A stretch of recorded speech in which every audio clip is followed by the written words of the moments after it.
Faire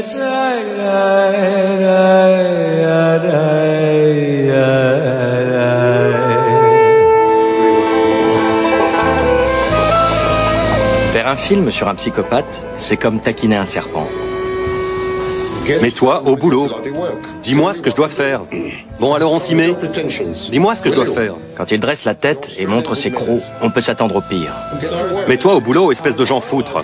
Tu te mets au boulot, espèce de Jean foutre. Je vous présente Sam Vaknin. Il n'a pas peur de parler de ses démons intérieurs. Je n'ai pas de conscience, pas d'empathie. J'agresse les gens verbalement. J'ai des accès de rage incontrôlables, provoqués par mes frustrations. Ou par les défauts des autres. Tu es un réalisateur hostile. Tu es hostile, mal informé, ignorant. Tu es un cinéaste brouillon. Voilà ce que tu es. C'est peut-être le type le plus sincère que je connaisse.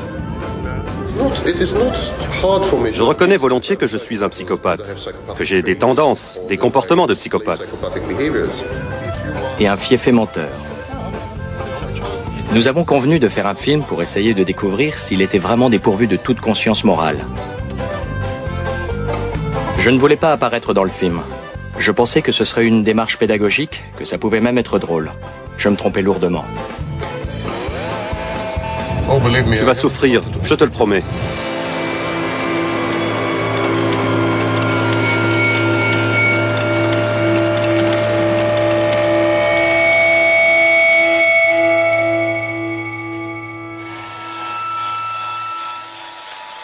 Sam Vaknin est une énigme. C'est un ancien délinquant en col blanc avec un ego surdimensionné. Aujourd'hui, il prétend s'être amendé et il veut aider ceux qui l'a trompé. Quand Sam Vaknin se regarde dans la glace, il est plutôt fier de lui.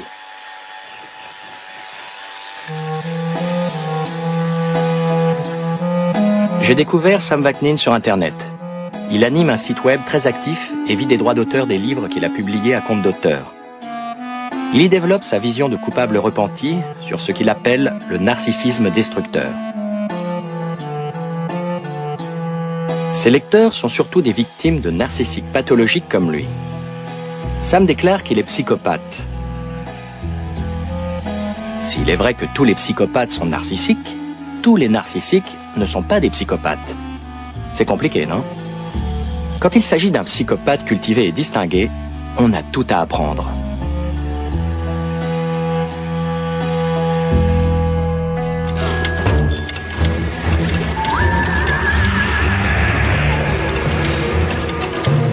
Les psychopathes font souvent souffrir les autres, mais n'en éprouvent aucun regret. En un sens, ils ne peuvent pas s'en empêcher. Ils sont capables de feindre des émotions. Ils vous donnent le sentiment qu'ils s'intéressent à vous, alors que leur intérêt est celui qu'éprouve un chat pour une souris. Pensez à la pauvre souris. Elle se demande pourquoi est-ce que ce chat fait cela. Le chat, lui, se dit simplement « Je suis un chat, voici une souris. Je suis mon instinct. » C'est ça, un psychopathe.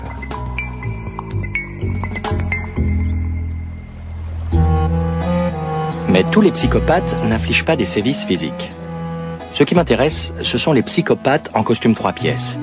Les individus qui ne correspondent pas aux stéréotypes hollywoodiens du tueur en série ou du sadique du journal télévisé. Sam ne manifeste jamais de violence physique.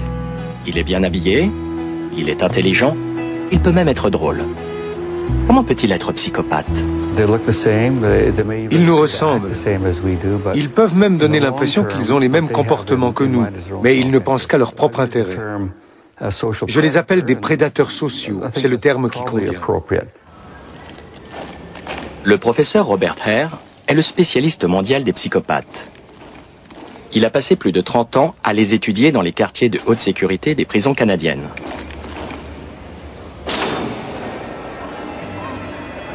Il considère aujourd'hui qu'il aurait dû consacrer une bonne moitié de ses recherches à observer les psychopathes qui réussissent, ceux que l'on croise à la bourse.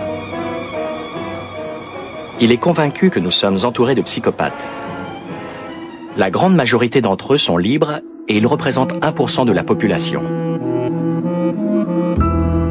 C'est peut-être votre patron, votre collègue, votre cousin, votre voisin ou votre compagnon. Ils sont souvent charmants, mais ils sont manipulateurs. Ils vous trompent sur leur véritable personnalité et il vous faut beaucoup de temps pour comprendre que vous avez été trompé et exploité. Sam et Robert font le même diagnostic. La grande majorité des psychopathes sont pareils à un iceberg. Ils sont inertes, ils ne font rien, ils sont là, c'est tout. Ils tourmentent leurs épouses par leur absence d'empathie. Ils ne la battent pas. Ce ne sont pas des assassins. Ils harcèlent leurs collègues, mais ils ne mettent pas le feu au bureau. Ils ne font pas de drame, ils sont pernicieux, ils sont subtils. Ils ressemblent plus à un poison qu'à un couteau. Un poison lent, pas du cyanure. Sam dit avoir réussi dans les affaires en Israël et qu'à l'époque il était multimillionnaire. Mais aujourd'hui, il vit dans l'un des pays les plus pauvres d'Europe. Sam pense qu'il est psychopathe. Je n'en suis pas sûr. J'ai toujours été fasciné par les ruines, ces lieux sans vie. J'y trouve un écho de mon désert intérieur. Je suis aussi fasciné par les déserts. S'il est psychopathe, il présente des traits atypiques. La conscience de soi, par exemple. Je mène une existence chaotique. Je change d'emploi tous les 18 mois. J'ai divorcé une fois, je me suis remarié. J'ai fait faillite 3 fois. J'ai perdu des millions de dollars à chaque fois. J'ai touché le fond à de si nombreuses occasions que j'ai fini par comprendre qu'il y avait quelque chose qui ne tournait pas rond chez moi. Une vie affective stable est rare chez les psychopathes. Sam est marié, il vit depuis plus de 10 ans avec sa deuxième femme, Lydia. Ma relation avec Lydia repose sur la satisfaction mutuelle de nos besoins, ses besoins et les miens. Elle est pour moi ce que j'appelle un accumulateur de narcissisme. Elle est le témoin et la preuve vivante de ma splendeur. Pour un escroc patenté comme Sam, cette franchise brutale est déroutante. Elle est même sympathique. Mais ces grands accès de franchise se produisent toujours, comme par hasard, devant la caméra.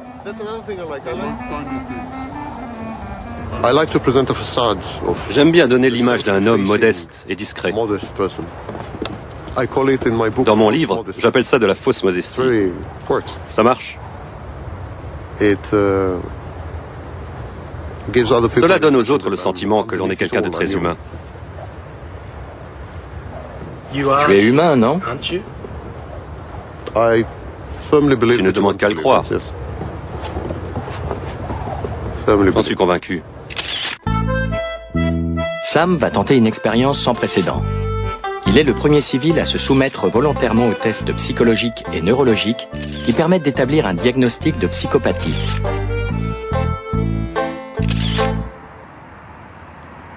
Notre chemin vers le diagnostic part d'ici, Skopje.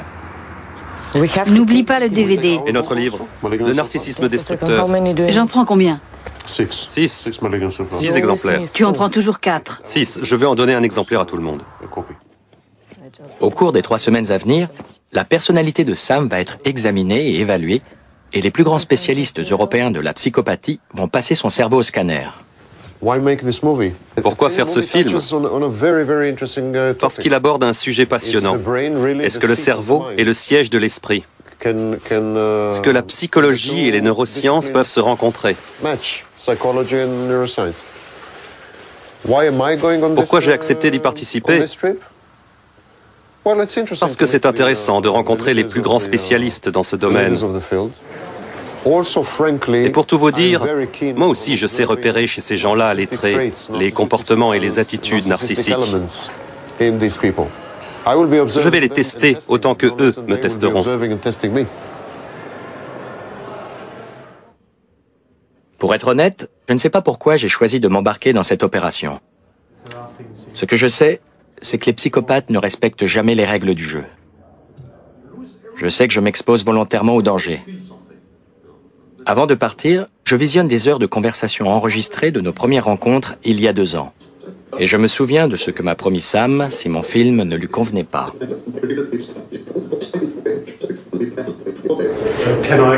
Je peux donc m'attendre à ce que tu m'entubes au cours du tournage.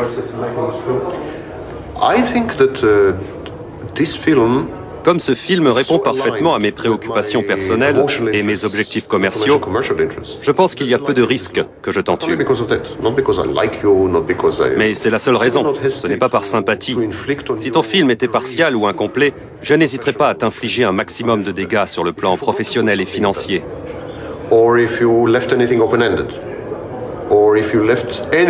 Si tu laisses le champ libre aux psychopathes, il ne manquera pas de t'entuber. Rien que pour le plaisir. Je crois ce que me dit Sam. Mais j'ai une caméra, une bonne équipe, quelques malins, un bonnet porte-bonheur et une maison à 1000 lieues de la Macédoine. C'est un mélange dangereux de naïveté et d'arrogance, je sais, mais j'estime que je peux m'en sortir. Mais je ne peux m'empêcher de songer avec inquiétude aux conséquences à long terme. Je n'aime pas particulièrement faire du journal intime en vidéo.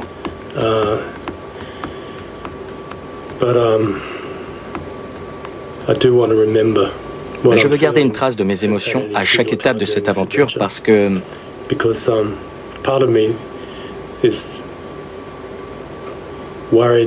quelque chose en moi me dit que je ne vais pas sortir indemne de cette expérience.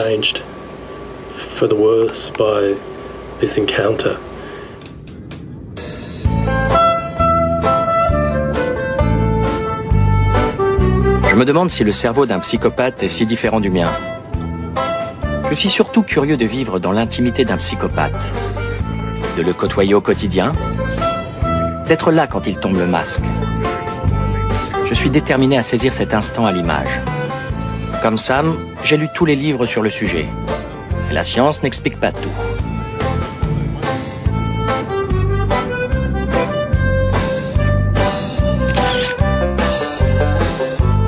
Nous venons d'arriver dans la capitale européenne des affaires. C'est une ville idéale pour étudier le psychopathe d'entreprise. Nous avons rendez-vous avec un spécialiste qui nous dira si Sam correspond à ce profil. Sam prétend qu'il habitait ce quartier quand il était un homme d'affaires international, pour reprendre ses termes. C'était une demeure de 5 étages que je louais à un Israélien. C'était quand tu étais riche? Quand j'étais riche, et un narcissique bien plus dangereux qu'aujourd'hui, même si c'est difficile à croire.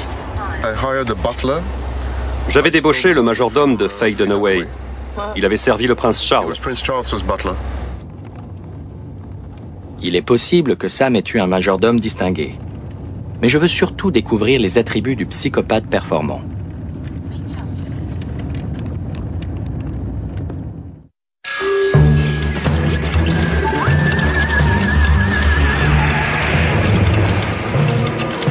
Les psychologues évolutionnistes ont qualifié de psychopathes performants les individus auxquels l'absence totale de conscience morale donne un avantage décisif sur les autres sujets dans la chaîne alimentaire humaine. Quand le psychopathe s'empare des ressources des autres, qu'il s'agisse d'argent, de propriété, il devient plus attirant pour les femmes. Il attire les femmes et il peut se reproduire plus facilement.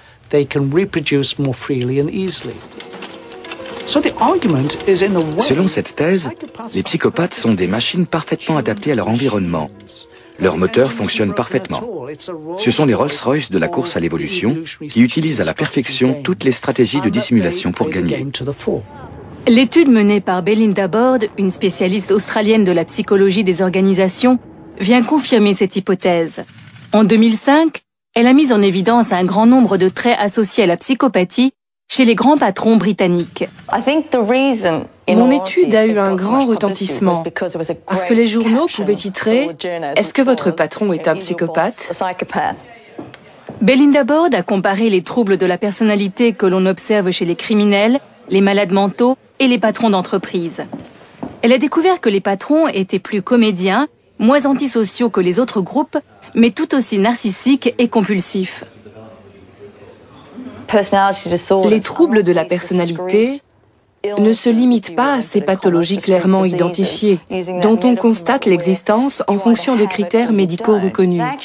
En fait, ce sont souvent des dérives associées à des comportements normaux qui existent chez tout le monde à des degrés divers. Quand vous êtes intelligent, élégant, que vous avez la parole facile et que vous venez d'un milieu bourgeois, vous n'entrez pas dans une banque pour faire un braquage. Vous entrez dans le conseil d'administration de la banque. Un physique avenant vous ouvre bien des portes. Si en plus vous êtes intelligent, on ne vous refusera rien. Beau gosse, intelligent et dénué de conscience morale, voilà une combinaison mortelle. Ces trois facteurs peuvent expliquer les zones d'ombre dans la biographie de Sam Vaknin. À l'écouter, sa vie est un roman. Après vérification, voici ce qui est vrai. C'était un enfant surdoué. Il a un QI de 180 et il entre à l'université à l'âge de 11 ans. Fils d'immigrants, né d'une famille pauvre, il devient le protégé d'un des hommes les plus riches d'Israël. À 21 ans, il parcourt le monde en jet privé.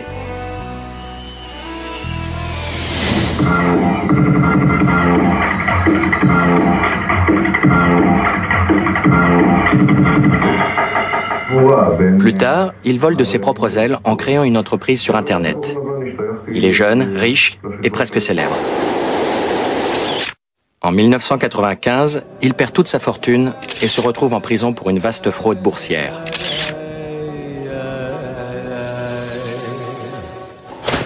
Wow.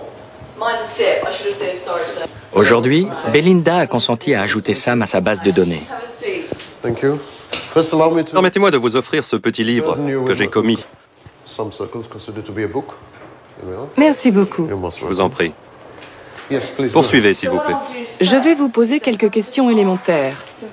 Puis-je vous demander votre âge? 47 ans.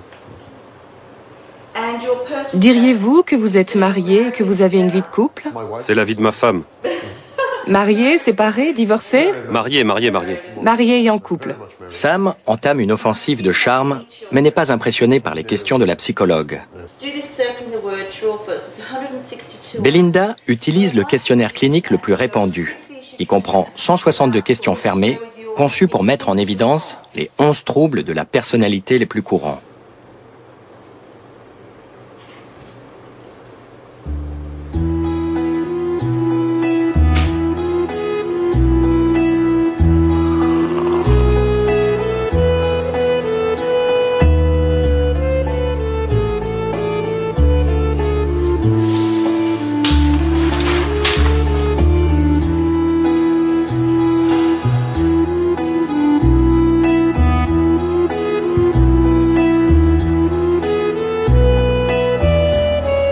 J'aime connaître des gens importants parce que cela me donne le sentiment d'être important.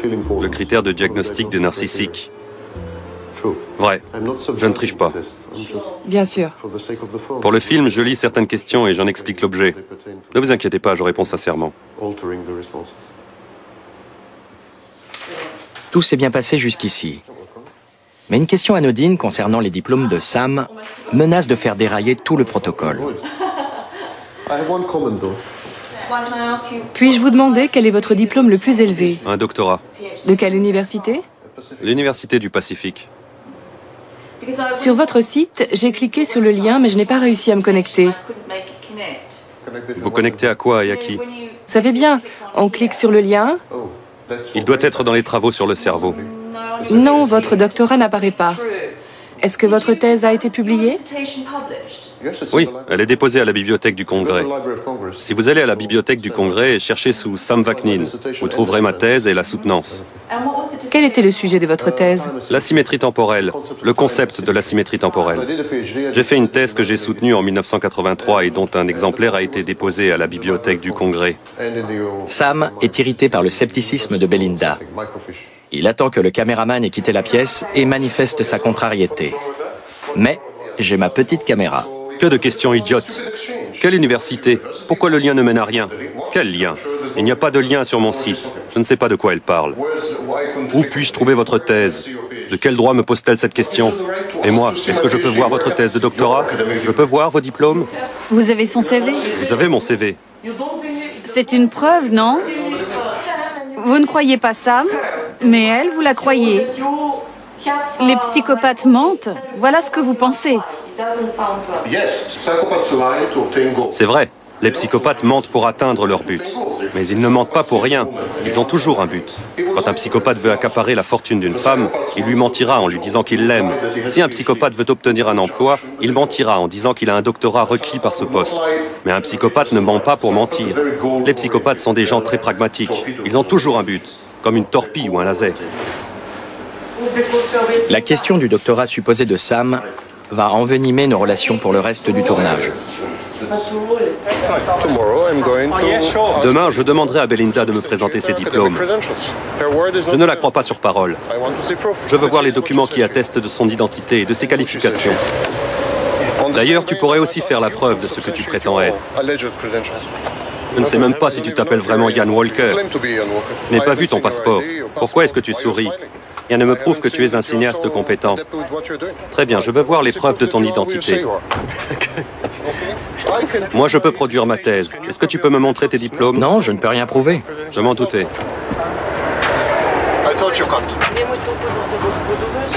Les psychopathes sont d'excellents menteurs et n'aiment pas être pris. Ils s'arrangent pour semer la confusion chez leurs victimes en incluant des bribes de vérité. Sam, quant à lui, déclare qu'il préfère l'arme de la sincérité. Pour t'exprimer mon déplaisir, je ne me retiendrai pas de dire ce que je pense de tes capacités intellectuelles. Ou plutôt de leur absence. Que j'étais un idiot? Entre autres choses. Et je n'hésiterai pas à le rappeler à toute occasion. Tu peux me croire sur parole. J'en suis convaincu. Pour te prouver que je contrôle parfaitement mes réactions, j'ai cessé de parler quand tu as allumé la caméra. Sam est en train de changer les règles du jeu. Et j'ai l'impression de perdre le contrôle de mon film. Notre accord, c'était que tu filmais et que moi je parlais. Si tu veux, donne-moi la caméra, tu parles et moi je filme. Tu veux la caméra? Ne fais pas l'idiot. On peut échanger les rôles. Tu veux parler? Vas-y. Si tu veux inverser les rôles, c'est possible. Si tu veux sortir des clous et apparaître dans le film, ne te gêne pas. À ce moment précis, me reviennent les conseils que Sam donne sur son site web dans la rubrique « Comment calmer la colère d'un narcissique ». Il y en a 5. 1. Jamais contrarier un narcissique. Perdu.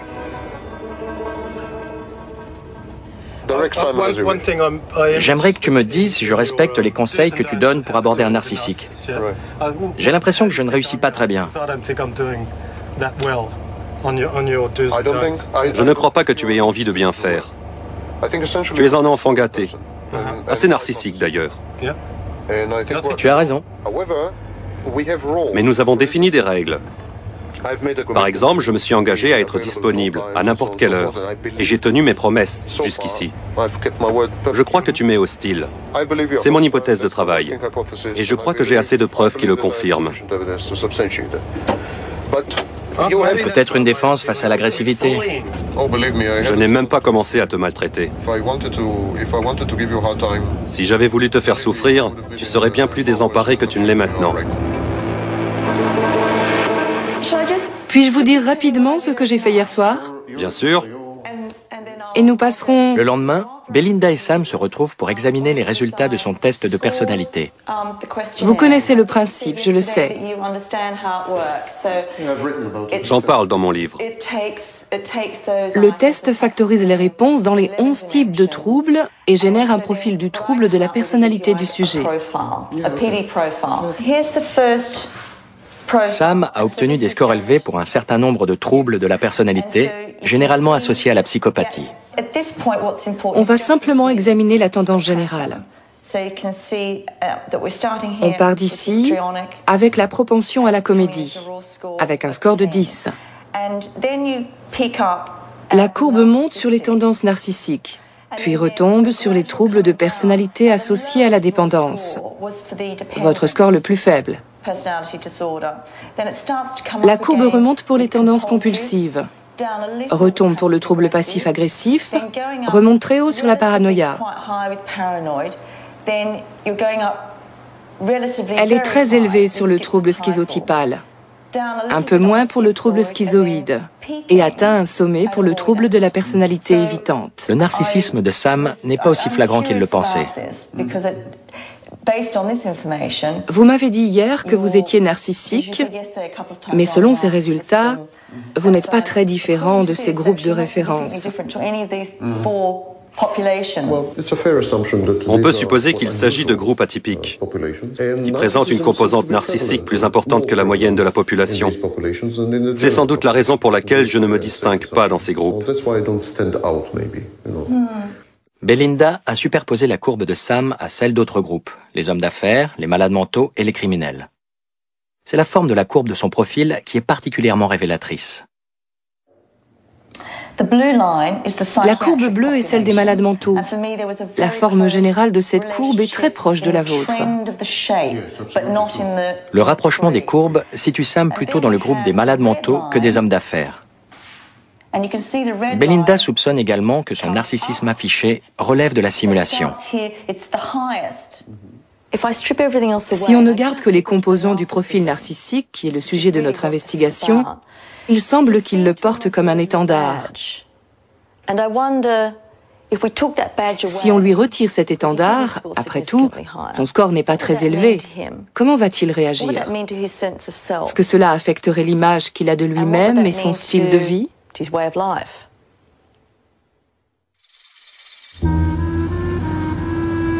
Le lendemain matin, nous partons pour une ville au nord de Manchester. C'est au tour de Lydia de rencontrer les spécialistes. Elle va rencontrer une personne qui tente de comprendre les femmes qui tombent amoureuses des psychopathes. Je suis curieux de voir si elle correspond au profil de la victime idéale.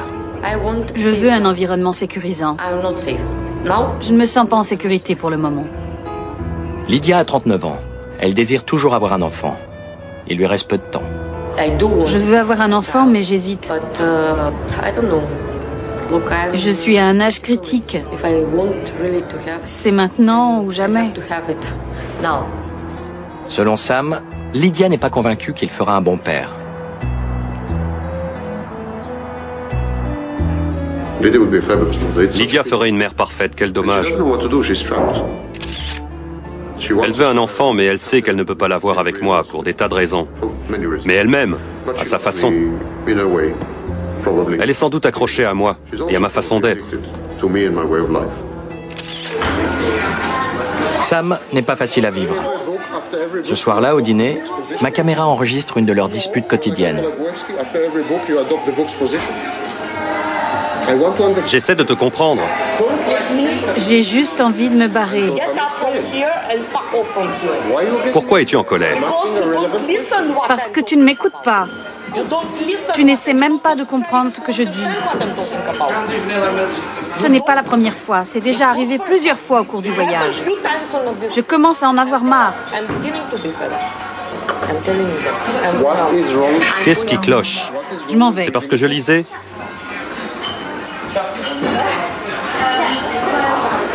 Pourtant, ça n'a pas toujours été comme ça. Leur première rencontre a été très romantique. À notre première rencontre, il m'a dit « Je sais ce que je veux, je t'aime ». J'ai dit pardon. C'était comme un éclair dans un ciel bleu. C'était très étrange. Je me suis dit, ce type obtient tout ce qu'il veut. Que ce soit en amour ou en affaires, il obtient ce qu'il veut. C'était le genre d'homme qu'il me fallait.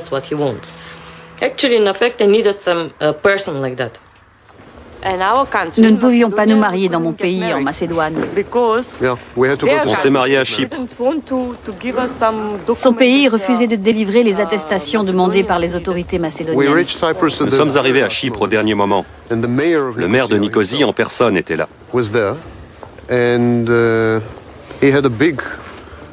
Il avait un gros radiocassette, comme celui que trimballent les Noirs américains pour emmerder les Blancs. Il a introduit une cassette dans l'appareil qui s'est mis à jouer les premières notes de la marche nuptiale. Bon, vous la prenez pour épouse? Oui. Vous le prenez pour époux? Oui. Au revoir, merci. C'est tout. Ça a duré exactement 34 secondes.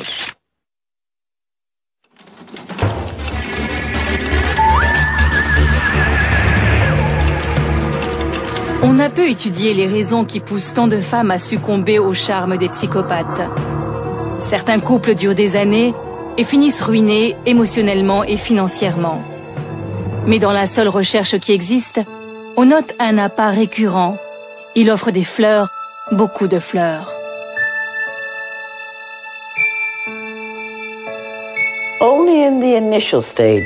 Le psychopathe est généreux dans les débuts de la relation pour attirer sa proie. Quand elle est prise dans son filet, il le referme et c'est terminé.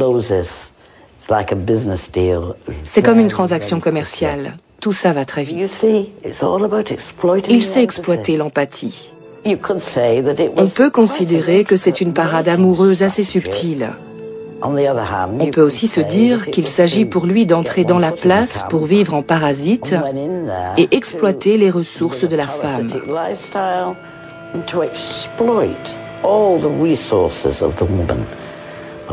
Cette dernière manifeste beaucoup d'empathie. Ce genre d'individu est prêt à partager ses ressources. Pour une universitaire, Christine Kirkman passe beaucoup de temps devant la télévision. Elle ne manque jamais un épisode du feuilleton Coronation Street. Ce plaisir coupable lui a donné une des meilleures idées de recherche. Un des personnages, Deirdre Barlow, ne cesse de tomber amoureuse d'hommes qui ne sont pas faits pour elle. Elle en arrive même à faire de la prison à la place de l'homme qu'elle aime. Kirkman s'est dit qu'il y avait de nombreuses Deirdre qui devaient suivre ce feuilleton. Beaucoup de femmes ont été traumatisées par ce genre d'expérience, trompées par un homme qui menait une double vie. Les scientifiques ont suggéré que la seule façon d'approcher les psychopathes était d'interroger les gens qui les avaient fréquentés au quotidien. Christine a choisi un petit pub discret pour interroger Lydia. Le questionnaire que Lydia a rempli au sujet de Sam a produit des résultats intéressants pour l'une comme pour l'autre. La deuxième série de questions porte sur la personnalité de votre mari, ce qui est assez inhabituel. En général, les femmes que nous interrogeons sont séparées de leur partenaire. Elles sont peut-être plus amères que ne vous l'êtes.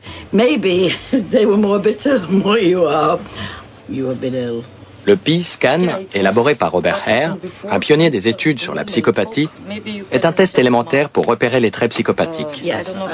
L'idée de Christine, c'est de le soumettre aux compagnes pour qu'elles évaluent leur homme à problème, dans la mesure du possible. Je n'en suis pas certaine. Je ne peux pas vous donner des réponses définitives. Celle-là, par exemple. Est-ce qu'il vous ment facilement? Je ne peux pas dire que c'est un menteur. Ce n'est pas le cas. Qu'en est-il de ses comportements antisociaux, de recherche de pouvoir de manière agressive? Il n'est pas agressif physiquement. Bien sûr. Il peut être très agressif verbalement. Il faut qu'il ait raison. Il n'écoute pas les autres. Il ne m'écoute pas. Quand il a des crises de rage, d'agressivité, on ne peut plus parler. Dans ces situations, je le laisse tout seul. Est-ce qu'il impose des règles et vous punit si vous les transgressez? Non, c'est moi qui lui dicte des règles. Ne laisse pas cette serviette-là. Bien. Il y pense, et 2 jours plus tard, il n'y pense plus. Alors je lui dis, règle numéro 2515, ne mets pas la serviette là. Elle fixe les règles. Quand on dit à quelqu'un règle numéro 2001, ne pose pas les serviettes là, c'est presque agressif. Elle lui tient tête.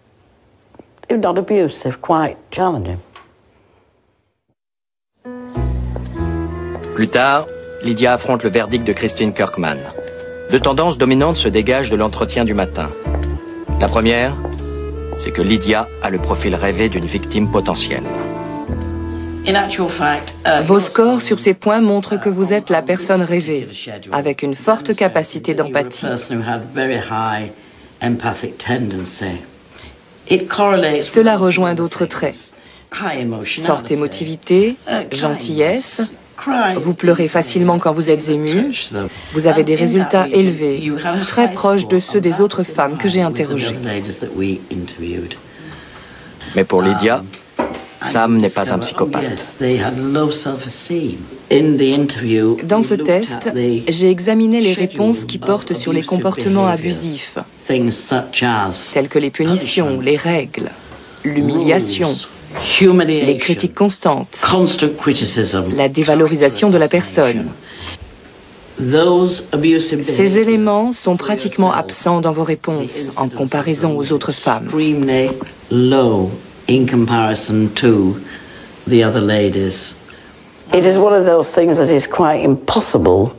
Il est pratiquement impossible d'estimer l'ampleur de la dénégation. Est-ce qu'elle se considère comme une victime? C'est ce qui est important. Elle ne se considère pas comme une victime parce qu'elle déclare qu'il est le meilleur homme qu'elle ait jamais rencontré.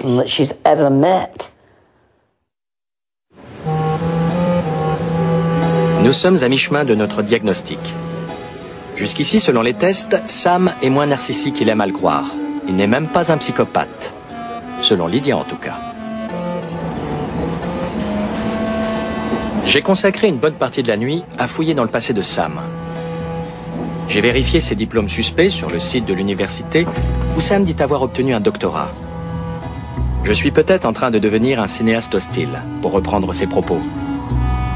Mais c'est ma façon de résister à ses menaces et à ses mensonges. Quand je sors du compartiment un instant, Sam dit à Lydia qu'il n'a pas cessé de m'espionner. Dans ses notes, il me qualifie d'escroc, de criminel.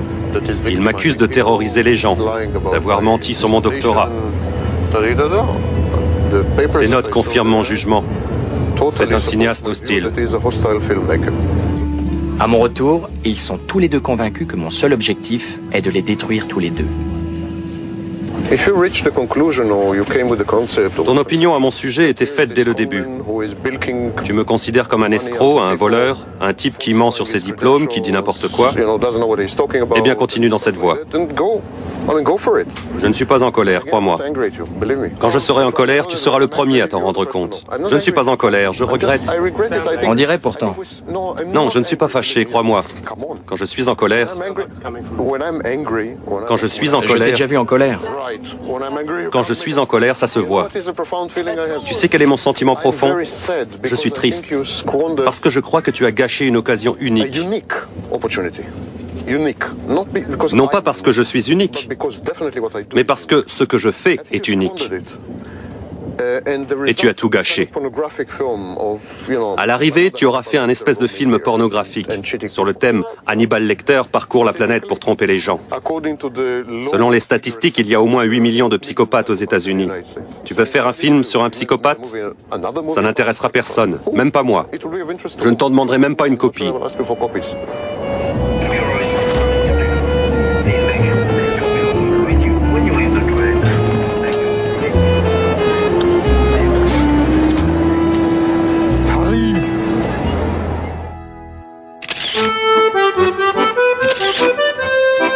Cela fait des jours que nous n'avons plus évoqué son diplôme bidon et l'ambiance est au beau fixe.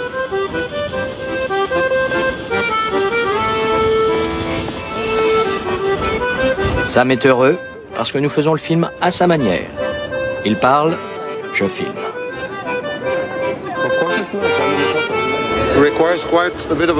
C'est assez audacieux de la part d'un juif de déclarer devant Notre-Dame de Paris que Jésus était un psychopathe narcissique.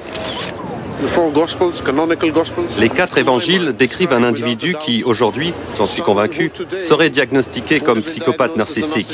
Jésus. Pour Jésus, ou vous êtes avec lui, ou vous êtes un ennemi. En de nombreuses occasions, Jésus refuse de guérir des gens tant qu'ils n'ont pas déclaré qu'ils croient en lui. Sinon, il les traite de chiens. C'est aussi simple que cela. Il est très théâtral, ce qui est typique des troubles de la personnalité schizotypale. Il va au temple et renverse les tables, il fait des grands gestes. Il est convaincu d'une chose, qui même à l'époque était invraisemblable. Il croit qu'il est le Fils de Dieu. Je suis un peu inquiet de voir que tout se passe si bien. Parfois, il sait être si charmant que je me dis que je dois lui laisser prendre la direction des opérations. Il peut être très drôle. C'est peut-être la seule chose qui me donne à penser qu'il n'est pas vraiment un psychopathe.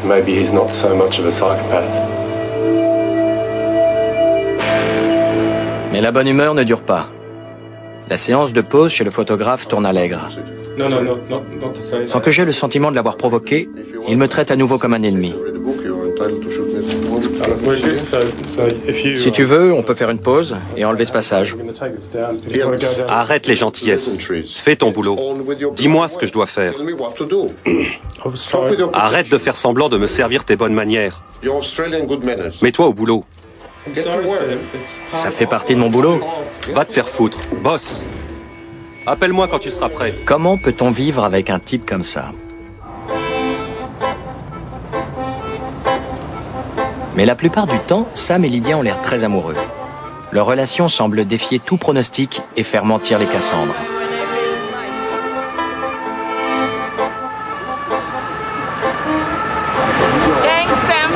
Merci Sam de m'avoir offert cet appareil. C'est Yann qui t'a emmené ici. Merci Yann de m'avoir emmené ici. Merci tout le monde. Je ne me souviens de rien.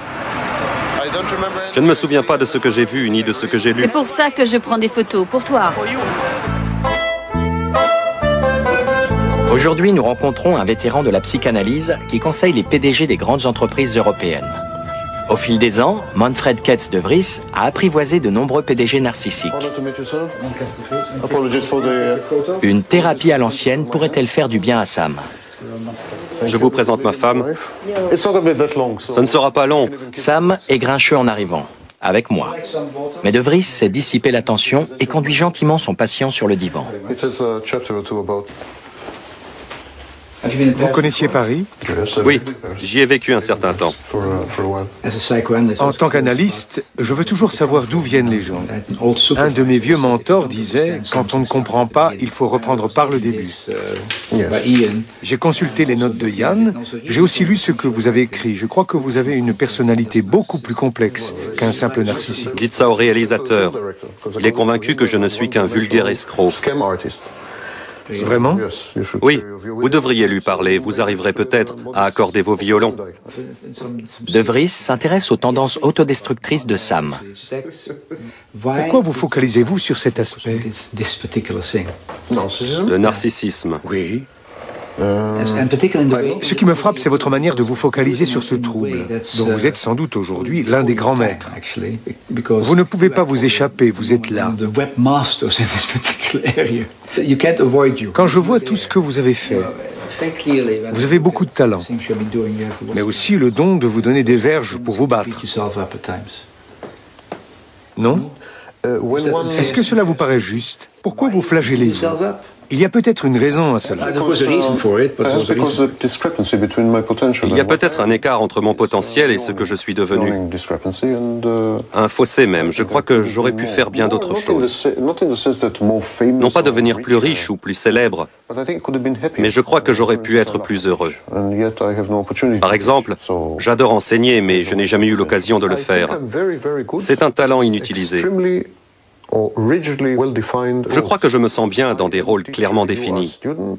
Je suis le professeur, vous êtes l'élève, et je peux avoir d'excellents rapports avec les autres. C'est quand les rôles et les situations sont plus fluctuantes, plus changeantes, que mon trouble de la personnalité se manifeste. Vous en êtes fier. J'ai un trouble de la personnalité. J'en vis même. C'est mon gagne-pain. Il y a des gens qui ont un chat, d'autres une voiture. Vous avez un trouble de la personnalité. Vous avez fini par trouver votre voie. Enfin. Sam ne semble pas souhaiter les conseils d'un analyste. Mais l'occasion est trop belle. Je vais demander quelques conseils gratuits sur la manière de gérer Sam. Il n'est pas facile de s'entendre avec un individu narcissique parce qu'ils sont très égotistes. Ils sont sur la défensive en permanence. Ils vous repoussent, ils ont peur de ce qui pourrait leur arriver. Il faut être très patient. Vous allez rencontrer de nombreux échecs et de mauvaises surprises. Ils ont des réactions tout à fait inattendues. Il ne faut pas les juger, il faut les accepter comme ils sont. Ils vous invitent à les corriger, c'est ce qu'ils essaient de faire. Ils ne cessent de vous tester. Est-ce que je peux lui faire confiance? Est-ce qu'il va me flageller, comme cela m'est arrivé dans le passé, comme ma mère? Voilà la méchante mère qui revient, je le savais. Il me sourit, mais je sais, ils ne cessent de vous tester. Il faut être plus rapide qu'eux et ne pas tomber dans leur piège.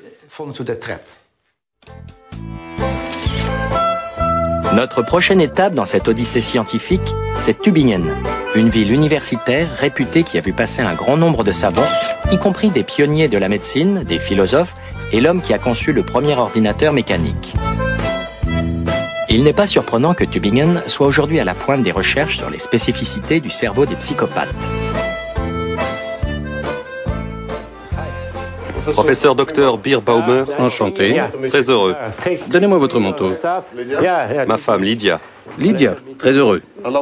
Permettez-moi de vous offrir mon livre. Il y a longtemps que Sam veut rencontrer Niels Bierbaumer. La plupart des psychopathes qui sont étudiés dans son laboratoire arrivent généralement menottés et entourés de policiers. Aujourd'hui, le sujet à tester a un profil très différent. On oublie souvent les psychopathes performants, parce qu'ils sont peu étudiés. Ils ne retiennent pas l'attention des scientifiques et la société les ignore parce qu'ils ne sont pas criminels. Ils ne sont pas violents, voilà pourquoi nous ne les connaissons pas. Mais ils ont un impact considérable sur la société qui n'a jamais été étudié.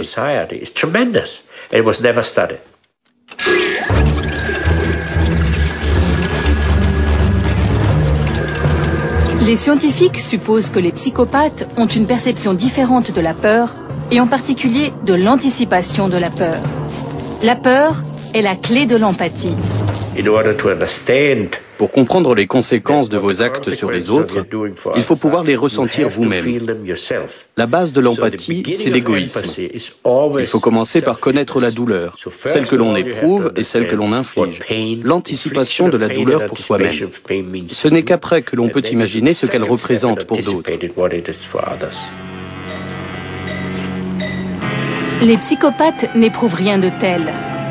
Quand on tente de repérer cette émotion dans leur cerveau, toute la zone de peur est inactive. L'idée de conséquence n'entre pas dans leur calcul.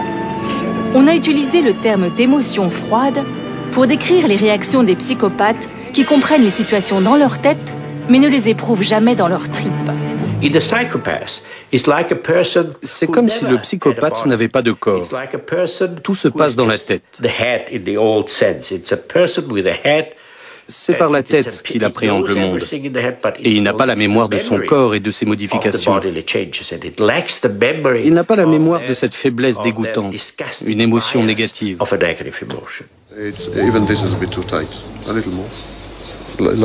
Sam va passer l'après-midi dans un scanner pour déterminer si son cerveau présente cette absence d'anxiété pathologique qui, selon l'équipe de Tübingen, constitue un symptôme décisif dans le diagnostic d'une psychopathie.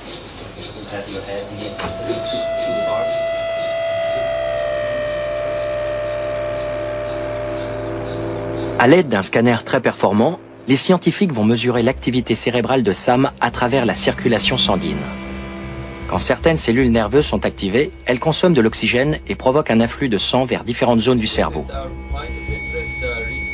Le champ magnétique puissant généré par le scanner varie en fonction de la quantité d'oxygène dans le sang. Les ordinateurs assignent des couleurs aux différentes zones en fonction de leur niveau d'activité. Le scanner est capable de réaliser plus de 30 images en coupe toutes les 2 secondes.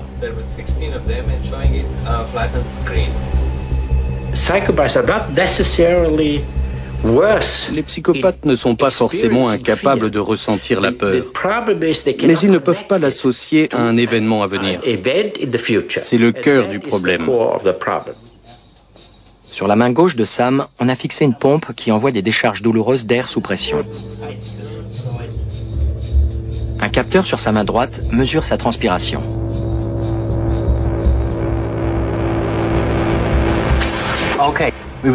Nous allons commencer par le premier test d'acquisition. Vous allez voir des visages et certains de ces visages seront associés à un stimulus de douleur. Dans cette expérience, on fait défiler 4 visages sans expression. L'un d'eux est associé à un choc douloureux. Très rapidement, les sujets dits normaux se contractent en anticipant la douleur.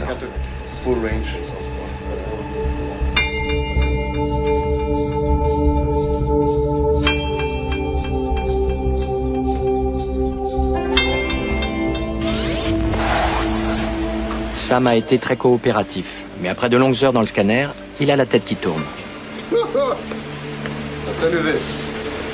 Je vous garantis que c'est le moyen le plus efficace pour corriger et réhabiliter les psychopathes.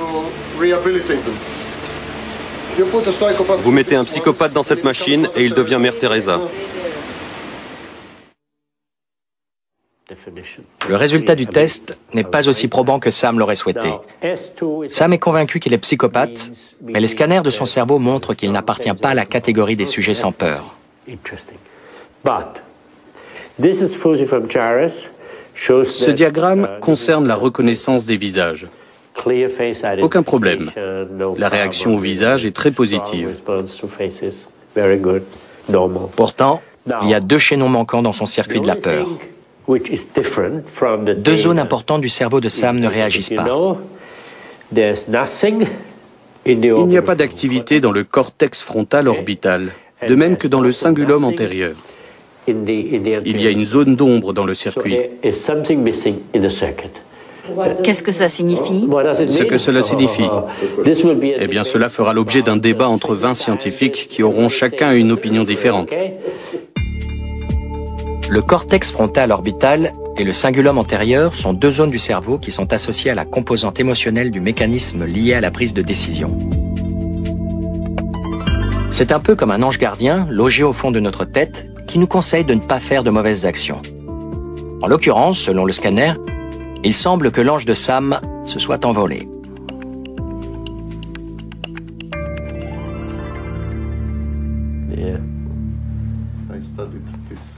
À la fin des examens, le professeur est très impressionné par l'analyse que Sam fait de lui-même et par l'éclairage qu'il apporte sur les aspects méconnus du psychopathe non violent. Il est très bien informé. Il a une grande culture scientifique. Ses analyses sont plus subtiles que celles que je rencontre dans les publications scientifiques. Mais il lui manque une théorie générale des causes du trouble, et bien sûr une théorie et un concept du changement. Comment changer sa nature? C'est une attitude tout à fait cohérente avec la psychopathie. D'une part, on ne veut pas changer, et d'autre part, on ne veut pas savoir pourquoi on est ce que l'on est. C'est merveilleux de décrire ce genre de comportement. En cela, c'est un merveilleux psychopathe. Le lendemain est un grand jour, celui du test qui déterminera officiellement si Sam est vraiment un psychopathe. Je me demande quel impact ce résultat pourra avoir sur les projets matrimoniaux de Lydia. Pour bien des gens, un tel diagnostic serait dévastateur, bouleversant, même pour la plupart des psychopathes. Mais Sam a l'air de savourer ce moment. Pouvez-vous m'apporter les résultats? Il est possible que je ne sois pas un psychopathe, ce qui résoudrait bien des problèmes. Ce serait terrible pour l'équipe du film. Ils seraient effondrés. Oui, effondrés. Il leur faudrait trouver un autre sujet. Nous allons faire le CLP. Vous le connaissez? La checklist de psychopathie, ou CLP, a été élaborée dans les années 80 par le professeur Robert Hare et revue de nombreuses fois. Elle est devenue l'outil de référence utilisé par les services de police et les thérapeutes dans le monde entier pour identifier les psychopathes. Aujourd'hui, Bierbaumer utilise la mise à jour la plus récente de la version abrégée de la CLP. Ce jeu du chat et de la souris va durer 2 bonnes heures, au cours desquelles on pose à Sam de nombreuses questions liées à des traits spécifiques de la psychopathie. J'ai commis de nombreux délits. J'ai été pris une fois. Vous n'avez été pris qu'une seule fois. Vous m'avez demandé mon casier judiciaire, le voilà. Mais j'ai commis des actes de vandalisme à 2 reprises. Avant ou après l'âge de 15 ans? Avant d'avoir 15 ans. Cette impulsivité dont nous parlions, votre agressivité verbale, l'exercez-vous souvent aux dépens de votre épouse? Très souvent. Très souvent. Très souvent, quotidiennement. Vraiment? Oui. C'est surprenant. Ce que vous considérez être votre symptomatologie est aussi pour vous une source de revenus. Vous en vivez. Tout à fait. J'ai instrumentalisé ma supposée maladie mentale et j'en ai fait un succès commercial. C'est une excellente idée. Je crois, oui. Je considère que la vie est un gigantesque supermarché. Et vous vous servez en Je passant. me promène entre les rayons et je prends ce qui me vient à l'esprit. C'est complètement aléatoire, péripathétique, totalement improvisé et typiquement psychopathique. C'est vrai.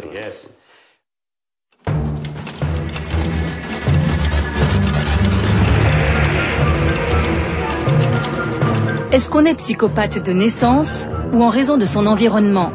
Ce débat n'a toujours pas été tranché. En fait, le débat entre l'inné et l'acquis est semblable au dilemme entre l'œuf et la poule. Certains spécialistes considèrent que les psychopathes n'ont pas le choix. Les psychopathes sont des êtres d'entrée abîmés par la vie. Ils ne choisissent pas d'être abusés physiquement ou sexuellement. Ils ne choisissent pas d'avoir des prédispositions génétiques à la psychopathie. Ils sont précipités par des forces qui les dépassent dans une existence de psychopathes et du même coup, ils font des dégâts considérables autour d'eux. Ce comportement peut donner naissance à une nouvelle génération de psychopathes, dans la mesure où la violence et l'abandon subis dans l'enfance sont des facteurs associés à l'apparition d'une psychopathie. Nous observons ainsi des cycles de psychopathie. C'est un phénomène que nous avons identifié depuis longtemps.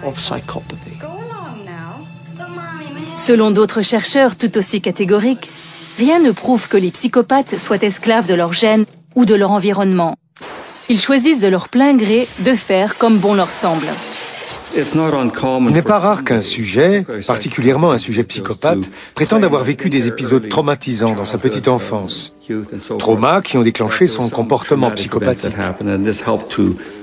Mais les études scientifiques ne confirment pas cette thèse. Les psychopathes ont des origines très variées. Ils viennent de familles merveilleuses comme de familles épouvantables. Le milieu ne semble pas créer la moindre différence. Avant de déterminer le score de Sam au CPL, l'équipe de Tübingen veut soumettre une autre zone de son cerveau au scanner.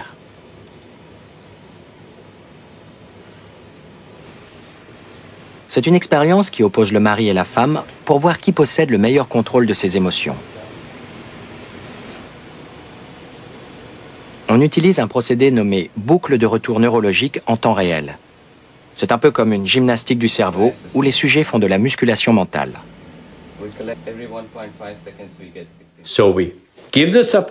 On donne aux sujets la possibilité de choisir une réponse. On leur demande d'observer leur cerveau et d'essayer de le manipuler en fonction de leur choix. L'ordinateur attend la bonne réponse. Quand il donne la bonne réponse, l'ordinateur affiche « Bien, essayez à nouveau ». Lydia est le sujet sain de référence. On lui demande d'activer ou de désactiver ses émotions en se souvenant d'épisodes heureux ou malheureux de sa vie.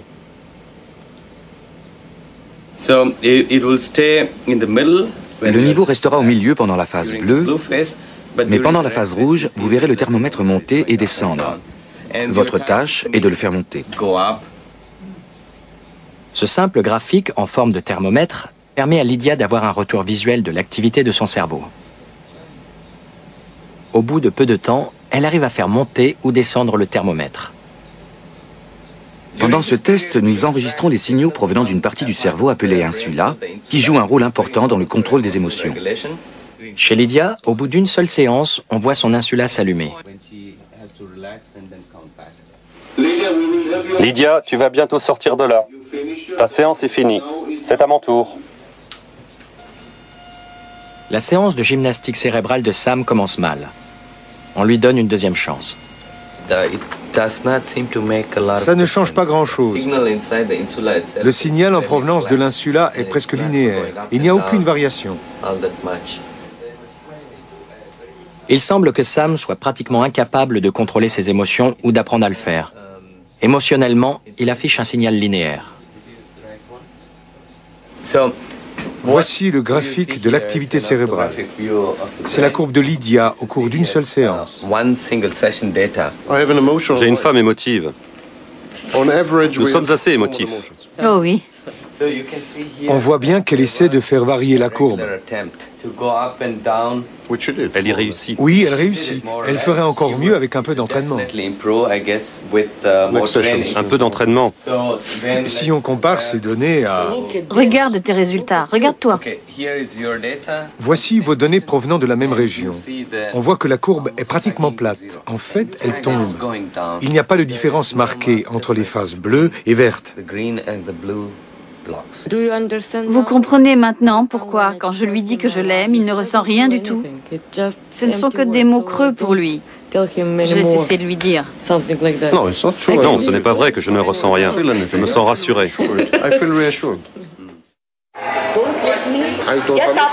Lydia peut bien en rire, mais je me demande comment elle vit cet amour à sens unique. C'est sans doute cruel, mais j'aimerais avoir les réactions de Lydia à certains propos assez brutaux de Sam à son égard.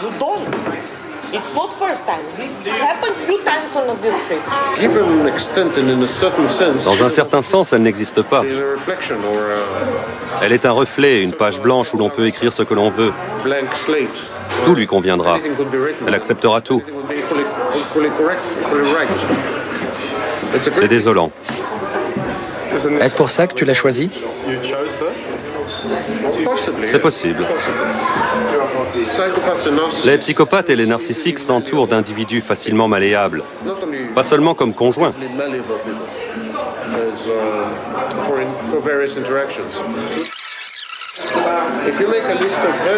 Si on faisait la liste de ses priorités, de ses préférences et de ses désirs, elle n'en réalise aucun.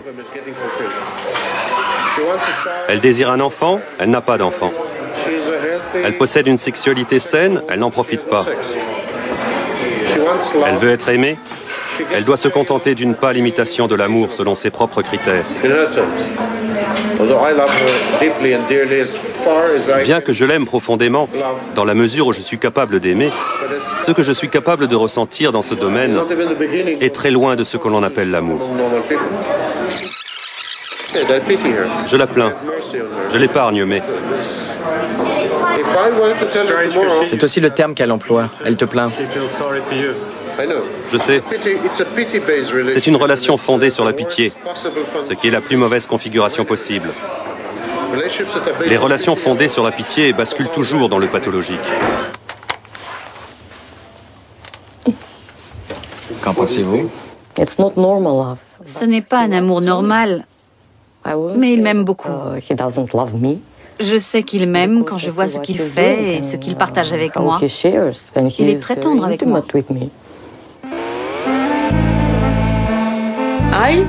Je ne croyais pas à l'amour.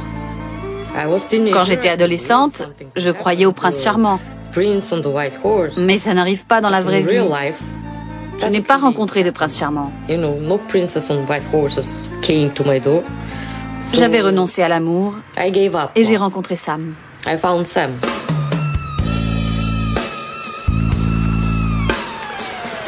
Je commence à m'interroger sur mon propre comportement, en particulier à l'égard de Lydia. J'en perds même le sommeil. Les coupables ne trouvent pas le sommeil, dit-on. Nous avons tous des objectifs inavouables. Et les cinéastes sont narcissiques.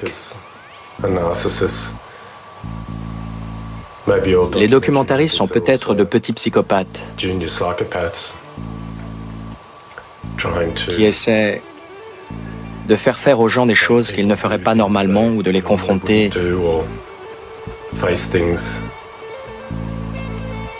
à des réalités dont ils ne souhaitaient pas parler. Tout ça pour obtenir ce que l'on verra à l'écran.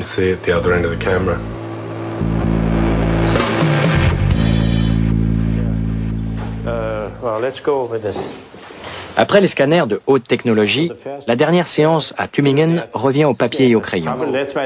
L'heure est venue de calculer le score de Sam au test officiel de psychopathie.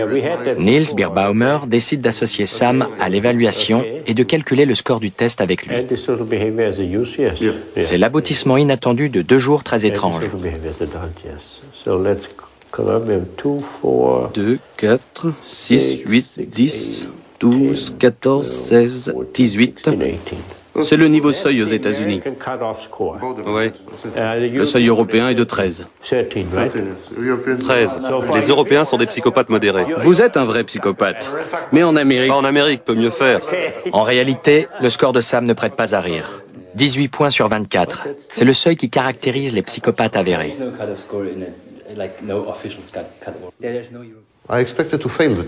Je pensais que j'allais louper le test.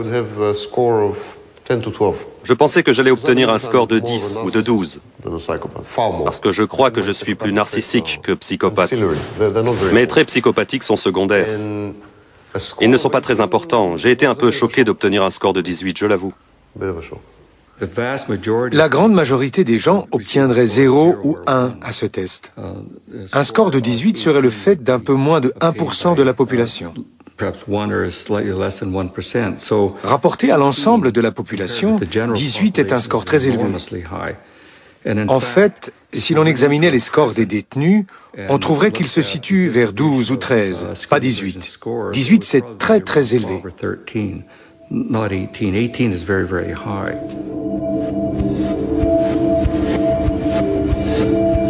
Je n'ai pas encore eu le temps de comprendre ce que le diagnostic positif de Sam signifie pour moi. Comme beaucoup de ceux qui entrent dans la toile d'araignée d'un psychopathe, j'ai peut-être gravement sous-estimé mon potentiel à devenir une victime. Je n'ai pas d'image pour le prouver, mais ce que vous n'avez pas vu, c'est que Sam n'a cessé de me maltraiter et de m'insulter sans raison apparente et sans prévenir depuis le premier jour.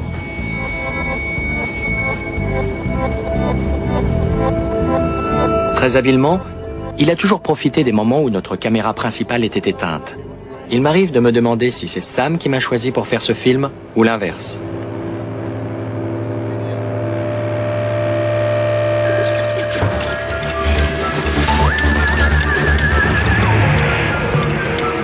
Les scientifiques se demandent depuis longtemps comment les psychopathes réussissent à repérer une personne vulnérable dans la foule. Récemment, une spécialiste canadienne de la psychopathie a conçu une expérience simple pour déterminer la capacité des psychopathes à identifier une victime. L'idée lui est venue d'une remarque anodine d'un tueur en série célèbre. J'ai eu cette idée en lisant une citation de Ted Bundy, qui est souvent qualifié de psychopathe. Il disait qu'il pouvait identifier une victime à la manière dont elle baissait la tête en marchant. Ce qui m'a beaucoup frappé. Je me suis demandé si c'était vraiment possible. Effectivement, Ted Bundy disait vrai. Angela Book a choisi au hasard un groupe d'individus qu'elle a fait marcher en incluant une personne qui avait été victime d'un crime violent, d'un viol ou d'une attaque à main armée. Il n'a fallu que quelques secondes au psychopathe pour identifier la victime. Nous avons projeté ces clips de 15 secondes en demandant aux sujets testés d'identifier les passants susceptibles d'être victimes d'un vol avec violence. Les sujets qui présentaient des traits psychopathiques marqués, associés à la manipulation et au manque d'empathie, identifiaient avec précision les victimes, simplement en visionnant ce clip de 15 secondes.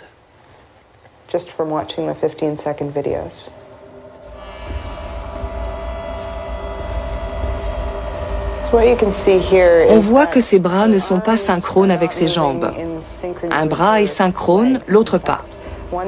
C'est une attitude à éviter si on ne veut pas être vu comme une victime potentielle. Toute attitude hors norme, tout mouvement asynchrone tend à suggérer la vulnérabilité. Ça fait vraiment froid dans le dos. Ce sont des prédateurs sociaux qui sont capables de reconnaître les indices parce qu'ils ont de l'entraînement. Ils utilisent cette compétence à leur profit pour sélectionner leurs victimes. Les victimes de Sam Vaknin ne sont pas identifiables ou bien refusent de parler devant la caméra. Il en est une que j'aurais bien aimé retrouver, mais nos recherches n'ont rien donné. C'était un camarade de Sam à l'adolescence qu'il prétend avoir transformé en robot. À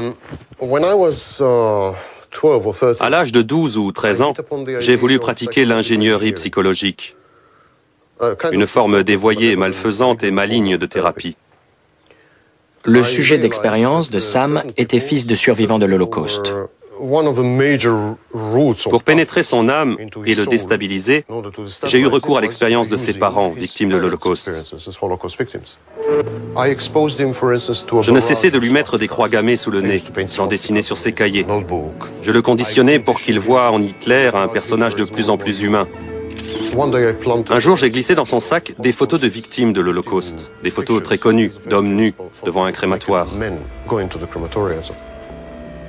Après avoir actionné ses leviers pendant plusieurs semaines, Sam est arrivé au résultat escompté. Un humain totalement programmable. Je pouvais le programmer à distance, quand je le voulais. Il était devenu une machine parfaite. J'ai défini 10 ou 20 stimuli qui correspondaient à autant de réactions en compliquant le système par méchanceté. Le stimulus 7 devait provoquer uniquement la réaction 23. Mais son camarade n'a pas résisté à ce traitement. Il est devenu psychotique et a été soigné dans un hôpital psychiatrique pendant 3 ou 6 mois. Il a perdu toute une année. Quand j'ai enfin pu demander à Sam ce qu'il ressentait face à de tels actes, alors là j'ai été sûr que quelque chose lui faisait défaut dans le cerveau, ou peut-être dans son âme. Penses-tu que c'était mal? Oui, ce que j'ai fait était mal, simplement parce que cela correspond à la définition du mal telle qu'elle figure dans le dictionnaire. Je ne peux pas dire le contraire.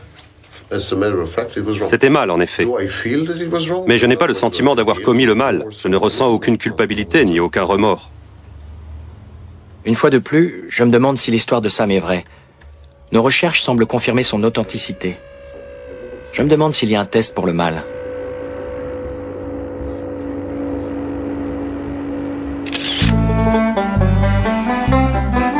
Nous arrivons à la dernière étape de notre périple.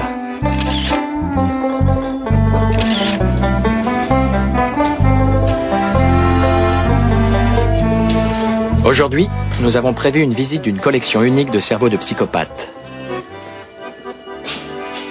Il s'agit des archives Vogt, une collection cachée dans les sous-sols de l'université locale. Près d'1 millier de cerveaux de criminels, découpés en lamelles placées entre 2 plaques de verre, sont conservés ici. Sam aurait adoré ça. Cette collection est l'œuvre d'un couple de scientifiques entreprenants, Cecil et Oscar Vogt, des pionniers dans la recherche du cerveau moral. Les Vogt ont tout fait pour tenter de comprendre le cerveau des criminels particulièrement odieux et des individus classés comme amoraux pathologiques. C'est un concept surprenant. L'idée que des individus sont aliénés parce qu'ils n'ont pas de conscience. Ce champ de recherche a attiré non seulement des pseudo-scientifiques ou des professeurs de mathématiques, mais aussi des neurologistes de renom comme Vogt ou Paul Flechsig, qui pensaient pouvoir localiser le siège de la conscience morale dans le cerveau. Qui sait si les scans de Sam n'intéresseront pas les scientifiques un jour? Aujourd'hui, on considère que traiter les psychopathes ne fait qu'aggraver leur état et que les sanctions n'ont aucun effet. Les chercheurs commencent à comprendre les rapports entre les zones du cerveau dédiées au sens moral et celles qui révèlent une psychopathie. C'est peut-être la clé de leur traitement. D'abord, nous espérons développer des tests neurologiques pour mesurer le sens moral. Cela pourrait être intéressant, dans le cas d'un enfant qui a des problèmes de comportement, de savoir quel est son niveau de sens moral.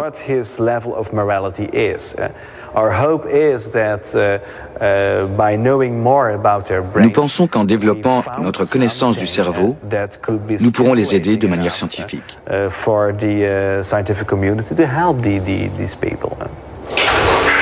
J'étais impatient de savoir ce que Sam penserait de tout cela.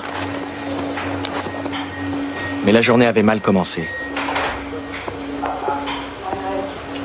J'étais là des tirades continuelles de Sam hors caméra. Elles devenaient plus fréquentes et plus méchantes. Cette fois-ci, j'étais décidé à enregistrer son comportement. Tu préfères ne pas venir aujourd'hui, Sam? Connard. Pardon? Connard. Ouvre-toi les crottes du nez. C'est un truc à ta portée. Je ne veux pas travailler. Tu ne veux pas? Pardon? Ne travaille pas. Je ne veux pas travailler comme ça. Tu ne veux pas travailler comme ça? Tu n'as pas le choix, que peux-tu faire? Tu sais ce que je pense de toi? Tu es un pauvre con. Réfléchis à la situation. Qu'est-ce que tu veux faire? Tu es coincé de toutes parts. Si tu dénonces notre contrat, j'en serais ravi. J'ai acheté mes billets de retour. Je n'ai pas envie de parler d'argent. Connard. D'argent. Tu es un connard. Je ne veux pas. Tu es le type le plus narcissique que je connaisse. Tu as la voix d'un crapaud et tu te prends pour un chanteur. Tu es un idiot. Qu'est-ce qu'on fait? Tu veux t'en aller? Bouffe-toi les crottes du nez. Tu as oublié de le faire, c'est dégoûtant. Je sais que tu essaies de me punir, mais je ne sais pas pourquoi. Yann, je n'essaie pas de te punir, tu ne comptes pas. J'essaie de te manipuler pour que tu fasses le film que je veux. Bonne chance. Si tu veux prendre ce taxi, je serais ravi de te donner une journée de repos. J'aimerais que tu me promettes de ne plus m'agresser. Pourquoi tu trembles? Je n'aime pas être agressé. Il y a des tas de choses qu'on n'aime pas dans la vie, c'est comme ça. Je n'aime pas les conflits. Tu n'arrêtes pas de les provoquer.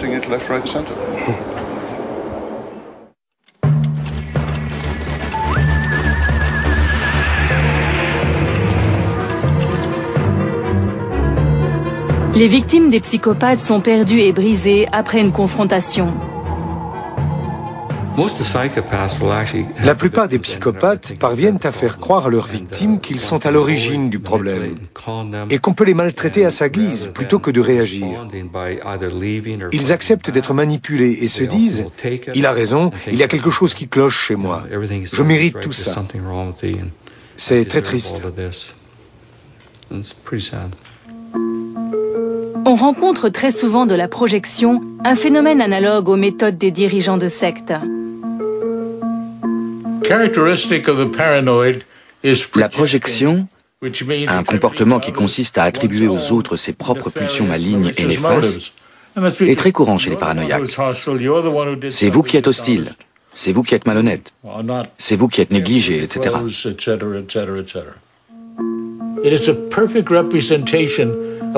C'est une illustration parfaite de ce qui se produit dans certaines sectes religieuses, dont les chefs comprennent, en quelque sorte, vos faiblesses et vous pardonnent vos péchés. Cela fait partie de leur stratégie. Les victimes ont un seul point commun, elles sont toutes humaines. N'importe qui peut devenir une victime. J'ai été une victime. J'ai été trompé et manipulé par des psychopathes, alors que j'aurais dû le savoir, mais comment savoir? Si l'on croit à la bonté fondamentale de l'homme, on est perdu.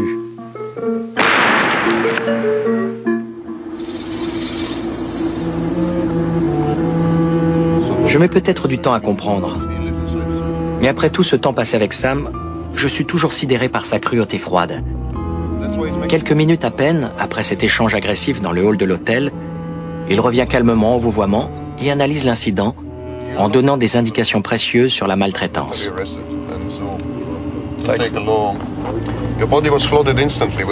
Votre corps a été envahi soudain par de l'adrénaline et ses dérivés, comme la norépinéphrine.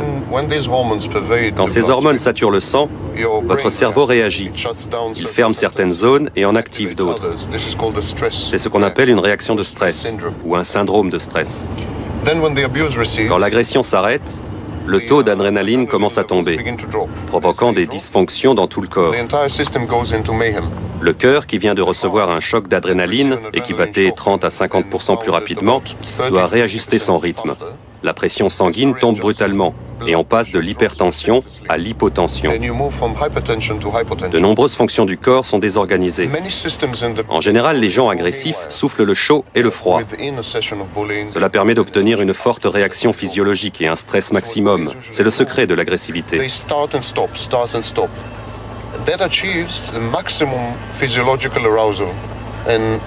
Il ne faut jamais en faire trop. Il suffit de petites doses. La victime fera le reste.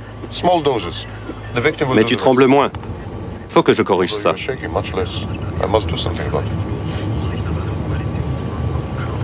Quant à moi, je me sens très secoué. Bien que j'ai le sentiment d'avoir saisi ce que je crois être le vrai Sam dans mon film, Je ne suis pas certain de l'effet qu'il a eu sur moi. Avec soulagement, je prends congé de Sam. Ce sont des adieux brefs et froids. Demain matin, à la première heure, Sam et Lydia prennent l'avion pour Skopje. J'en suis au point où je ne souhaite plus jamais les revoir. Au revoir.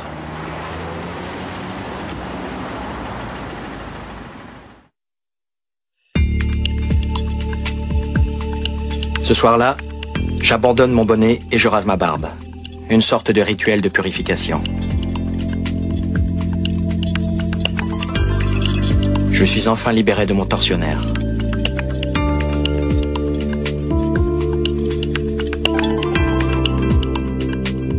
Hello Lydia. Désolé de ne pas t'avoir salué. Dis à Sam que j'appellerai bientôt pour savoir si on continue le film au Canada. Cordialement, Yann.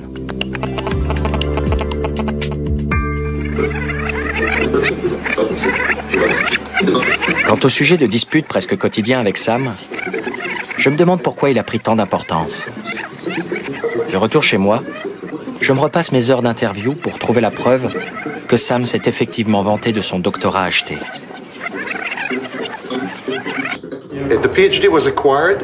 J'ai eu ce doctorat dans une boîte à diplômes. Une boîte à diplômes est un site sur lequel on peut acheter ses diplômes. Je ne suis pas vraiment titulaire d'un doctorat. Tu te fais appeler docteur pourtant. Techniquement, j'ai un doctorat. J'ai travaillé 2 ans, j'ai soutenu une thèse. La thèse a été examinée par un jury. Elle est déposée dans la bibliothèque du Congrès, on peut la consulter. Mais tout à fait entre nous, ce n'est pas le genre de doctorat sérieux que l'on passe quand on peut se prévaloir du titre.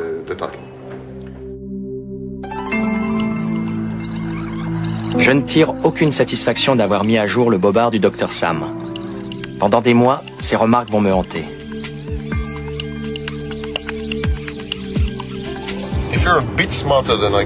Si tu es un peu plus malin que je ne le pense, tu vas réfléchir. Tu vas te dire, c'est vrai, Sam m'a fait beaucoup de remarques négatives. Il l'a fait par méchanceté. Mais essayons de séparer le bon grain de l'ivraie. Voyons ce qui est pertinent, ce qui pourrait m'aider.